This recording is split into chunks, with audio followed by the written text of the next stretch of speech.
రాష్ట్ర వ్యాప్తంగా మరిన్ని వార్తలు వేగంగా సంక్షిప్తంగా చూద్దాం. హైదరాబాద్ మల్లేపల్లి ఐటీఐలోని అడ్వాన్స్డ్ ట్రైనింగ్ సెంటర్ను మంత్రి వివేక్ వెంకటస్వామి సందర్శించి శిక్షణా కార్యక్రమాలు, మౌలిక వసతులను పరిశీలించారు. పరిశ్రమల అవసరాలకు అనుగుణంగా యువతను నైపుణ్యవంతులుగా తీర్చిదిద్దేందుకు ప్రభుత్వం ప్రత్యేక చర్యలు తీసుకుంటోందని మంత్రి పేర్కొన్నారు. సంగారెడ్డి జిల్లా తెల్లాపూర్లో కార్మిక సంఘ నాయకుడు ఎల్లయ్య విగ్రహాన్ని మాజీ మంత్రి హరీష్ రావు స్థానిక ఎమ్మెల్యే మహిపాల్ రెడ్డితో కలిసి ఆవిష్కరించారు. ఎల్లయ్య ఊపిరి ఉన్నంత వరకు కార్మిక సంక్షేమం కోసం, తెలంగాణ రాష్ట్రం కోసం పోరాడారని ఆయన కొనియాడారు. అనారోగ్యంతో బాధపడుతున్న మావోయిస్టు పార్టీ మాజీ ప్రధాన కార్యదర్శి తిప్పిరి తిరుపతి అలియాస్ దేవ్జీని తెలంగాణ రక్షణ సేన చీఫ్ కల్వకుంట్ల కవిత పరామర్శించారు. కొంపల్లి ఆసుపత్రిలో చికిత్స పొందుతున్న దేవ్జీని కలిసి ఆరోగ్య పరిస్థితిని అడిగి తెలుసుకున్నారు.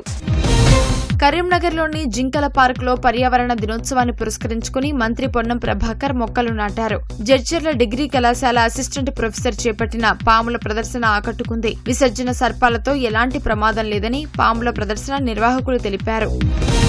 ప్రపంచ పర్యావరణ దినోత్సవం సందర్భంగా మహబూబాబాద్లో ప్రజాహృదయం స్వచ్ఛంద సంస్థ ఆధ్వర్యంలో మొక్కలను పంపిణీ చేశారు. ఇప్పటి వరకు 17 లక్షల మొక్కలు నాటి పర్యావరణ పరిరక్షణకు కృషి చేశామని సంస్థ వ్యవస్థాపక అధ్యక్షుడు దైద వెంకన్న తెలిపారు.